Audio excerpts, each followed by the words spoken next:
Russia is invading Ukraine. Gas prices are through the roof. You can't even buy a car if you wanted to. The crypto market, the stock market's all over the place. Is the real estate market going to crash? And if it does, what can you do about it? That's what we're going to talk about today. The thing about all that stuff I just mentioned is you cannot control it. So in this video, I want to get into the things that you can control so you can prepare yourself. Yeah, I have been hearing for years that the real estate market is going to crash. In 2016, I bought a house in Denver, Colorado for $300,000. At the time, the market was absolutely insane. A ton of people told me, why are you buying at the height of the market? Well, guess what? That house today is now worth $675,000. So if you wait to get in, you could be sitting on the sidelines for a long time. So sitting on the sideline is not the plan of action in our opinion. In this video, we're gonna go over the 5 things that you can do now to prepare for if the market crashes. Because honestly, we do not see a crash anytime soon. There may be correction, but nothing major. Either way, we're gonna tell you what you can do now to prepare for that crash. And at the end of the day, you can only control what you can control. Everything else is happening in this world. You can't control it, but you can control your future and your life right now. Did you know? In 1923, the Hollywood sign was put up as an advertisement for a real estate development, and it became so popular that in 1978, they left it full time. If you didn't know that, you have to like this video. That's the rules. I made them up. I get this all the time. I did an Instagram story last night and asked why people haven't invested in real estate yet, and almost everybody says they're waiting for the crash. First off, in our opinion, or at least my opinion, I don't think it's gonna crash anytime soon. There's no data to support that. It is nothing like it was in 08.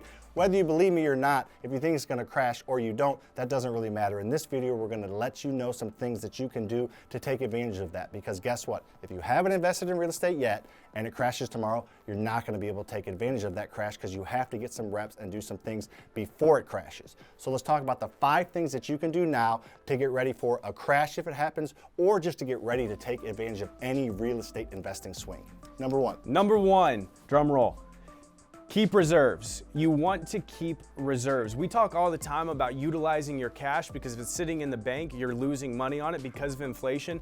But we want you still to be smart with that. You must keep reserves. And the reason why is if for some unfortunate reason you have to come out of pocket for something, you're gonna have money in the bank. But more importantly, you're not going to get a hard money loan without any money in the bank. You're not gonna get a private money lender probably to invest with you without any money in the bank. And you're not going to get a bank to loan you money without any money in the bank. So as we get ready for a recession that we don't really think is gonna come, make sure you are keeping reserves in your bank account.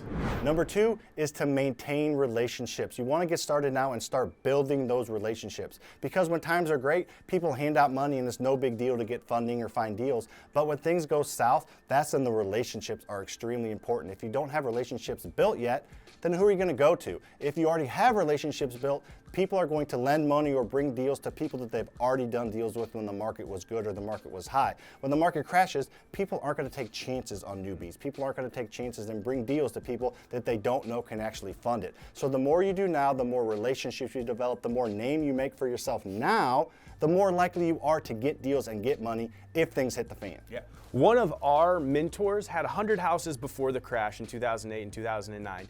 And he bought his most houses in 2009 and 2010 when nobody else was lending money. And the reason he was able to do that was because of the relationships that he made before the crash. So start getting your reps in now.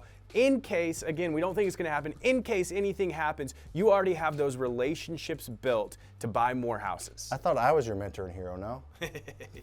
Number 3, do not over leverage. So we teach all the time using other people's money to buy properties, and then once they're fixed up and rented, refinancing out to pay the other people back their money and you own the house for free. But this is very important. You don't want to over leverage yourself in this scenario. And what that means is you want to be under an 80% loan to value on every single one of your houses. You want to be smart about it. And I truly do believe in 2008 and 2009, the market crashed between 20 to 30% nationally. I truly do believe this, that there is absolutely no way, and we can get into this in another video, there's no way we're gonna crash more than 20%. So even if you only crash, if it recesses or corrects 10%, you're still gonna have 10% equity in that house. Just don't get stupid with your money, don't over leverage, and you're gonna be fine. You're having equity in your deal. Now the market's high, everybody thinks it's all-time high. As long as you're buying below market price, you're just gonna be fine. You're not gonna over leverage. You're not going to be underwater. If a small or decent sized dip happens, you'll still be fine, and banks aren't gonna call your notes due unless you're underwater. Yeah, I see where hurting the most people, if there is a correction, is the people that are putting 3.5% down on houses. If the market crashes 10, 15%, then they're underwater. When we're in 80%, I'm at a 70% loan to value on all my properties, I'm gonna be fine even if it crashes 20%. I don't want it to, but we're gonna be fine. So don't over leverage your properties. Number 4 is to diversify, and that can mean a lot of different things. In the simplest form, it means getting maybe 5 or 10 properties, being diversified, not just having one rental property. Because if you have one rental property and that tenant leaves, you're not collecting any rent. So in the simplest form, just having more houses and getting more now before the market does maybe dip, and you have 15 rental properties, you're probably gonna be okay. But if you have 3 rental properties and 2 leave, you might be screwed. So diversifying in your space, but also you can kind of reach out a little bit. Like I own single family rentals, apartment complexes, and self-storage facilities. So that is my diversification. I'm in real estate, but I'm in a few different lanes. So you can definitely do that yourself. You can get into short-term rentals as well as long-term rentals. There's a lot of things you can do. I have a little bit of crypto, I have money in the stock. So, outside of real estate, I'm diversified as well, but just not having all your eggs in one basket. Yeah, and I also think it's important to invest or diversify in different asset classes and different demographics within your area. We own properties in Class D areas, Class C areas, Class B areas, and Class A areas. And when a recession hits, hopefully it doesn't, but when it does, maybe the Class D and Class C drops a little bit, but the A and B stay really strong, or vice versa. So investing in different demographics within your area is also a really great way to diversify your portfolio. And if you didn't understand what he meant by A to D classes, check out this video above where I go over what each class is, where they are, and what type of properties are in those classes. What I mean by that is if times are tough, sometimes that house is renting for $3,000, $3,500, $4,000 a month is gonna look a little rough when you can rent a house for $1,000 a month. So investing in different asset classes, different demographics is going to protect you during a recession. Number 5, lock in low rates. And this is why you have to start now, because typically a bank is not going to lock you in on a low rate that's fixed for a certain amount of time unless you have multiple properties. My first couple of houses, I was buying it on 5% interest on a 3-year ARM, and it was a 20-year note. Once I had 22 properties, I was able to take that to the bank and say, hey, I want to refi this entire portfolio, and they gave me a 30-year loan with a 10-year fixed interest rate of 4%. So make sure you start buying properties now, because then you can use that as leverage at the bank to lock in long-term low interest rates. So these small local banks that we tell you to work with, they have flexibility. They don't have all these rules they have to do. They don't have to, do 30-year fix, or they don't have to do 1-year ARMs. They can do whatever they want. So the more relationships you develop and the more houses you buy, and the more you bring to them, like you're 100% right. You have leverage and you have negotiating power because you have a group of properties you can send them.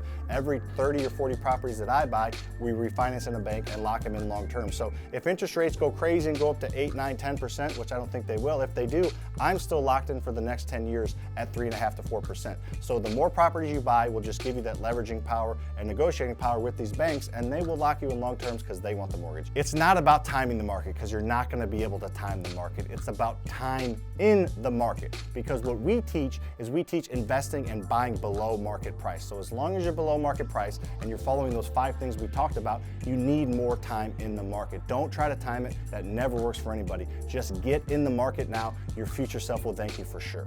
What we want you guys to know is don't be a spectator. We don't think a recession is coming, but if it does, we've given you 5 tools to use to weather that storm. But don't be a spectator. If you sit on the sidelines, if that comes, you will still be sitting on the sidelines. So get out there and buy a property. 5 tools, high five.